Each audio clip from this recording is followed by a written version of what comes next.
दोस्तों right brother की उड़ान से 8 साल पहले ही एक भारतीय ने उड़ाया था प्लेन। ये प्लेन यानी कि ये विमान 1500 फुट की ऊंचाई पर उड़ा था। आखिर फिर क्यों खो गया भारत के इतिहास में उस भारतीय वैज्ञानिक का नाम? तो दोस्तों आज आपको एक ऐसे ही भारतीय वैज्ञानिक के बारे में बताएंगे जिसने उड़ने वाला विमान यानी कि एरोप्लेन का आविष्कार किया था। तो हेलो दोस्तों, मैं हूँ लव संधू और आप देख रहे हैं लव नीडर चैनल। तो चलिए शुरू करते हैं। दोस्तों यदि किसी से पूछा जाए कि एरोप्लेन यानी कि विमान का आविष्कार किसने किया तो लगभग सभी राइट ब्रदर्स का नाम ही जानते हैं और उन्हीं के नाम पर यह आविष्कार दर्ज भी है कि राइट ब्रदर्स ने 17 दिसंबर 1903 को अमेरिका के कैरोलिना समुद्र तट पर दुनिया का पहला विमान उड़ाया था, जो कि करीब 120 फीट तक उड़ा और फिर गिर गया। और वहीं से हवाई जहाजों की कहानी शुरू होती है। लेकिन असली दस्तावेजों की खोज करने के बाद दस्तावेज यही बताते हैं कि 1903 से पहले ही एक भारतीय वैज्ञानिक ने 1895 में ही विमान का आविष्कार कर लिया था। जी हाँ दोस्तों, मुंबई के शिवकर बापूजी तलवदे ने 1895 में मुंबई के चौपाटी समुद्र तट पर सबसे पहला विमान उड़ाया था। शिवकर बापूजी तलवदे का जन्म मुंबई के चीर बाजार नामक छोटे से इलाके में हुआ था। वहीं पढ़ाई करते हुए उनकी विमान शास्त्र में रुचि पैदा हो गई।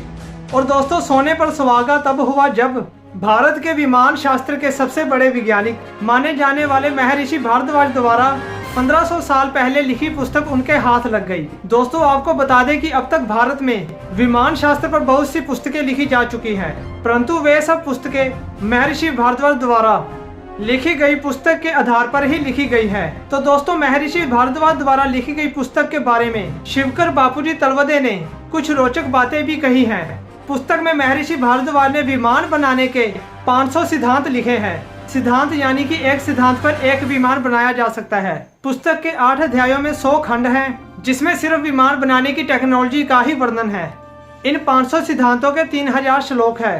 दोस्तों इस किताब यानी कि इस ग्रंथ को विमान शास्त्र कहा जाता है। और इस विमान शास्त्र में तलपदे जी यह बताते हैं कि एक विमान बनाने के 32 तरीके हैं, यानी 500 सिद्धांतों के आधार पर 500 विमान 32 तरीके से बनाए जा सकते हैं।